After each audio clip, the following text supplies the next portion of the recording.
You see, whenever we're studying, we normally have tests and exams to help us to monitor how we're doing with our course.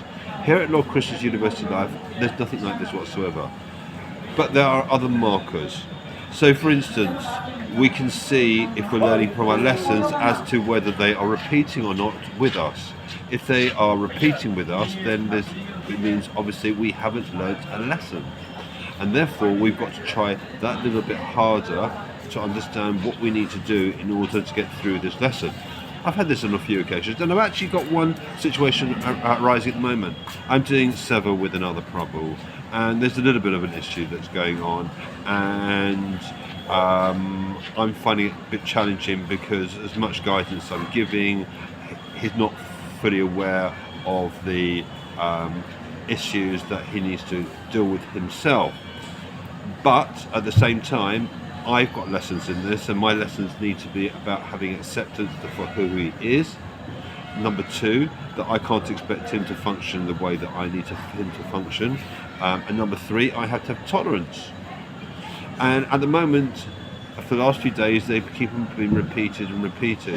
And I realise this lesson isn't going to go away until I find myself at ease with the situation. I can accept that he can only do certain things in his way, not my way, and I have to have acceptance of him, and I have to have tolerance of the situation meanwhile. So this is my markers.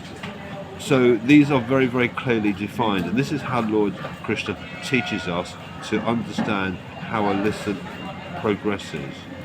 So I hope this actually makes it easier for you to understand that whenever we're doing something, there are signs, and it's us not to miss these signposts. And these signposts are the way Lord Krishna communicates with us in order for us to gain something from every lesson and every challenge that we sometimes perceive as being negative, when in fact actually isn't negative. It's just a lesson that we need to learn and learn and learn. And in my case, I'm going through it at the moment, and I know that it's going to take me a few more days to get through it, and that's all I can do, is accept this is all by the Lord's arrangement, at his timetable, his plan. He's given me a certain amount of knowledge, he's given me a certain amount of intellect, and the rest is now for me to make certain shifts in how I function based on what he's able to share with me. And that's as easy as it gets, or as challenging as it gets. And in my case, it's a little bit challenging. I'll let you know how I get on. Hare Krishna.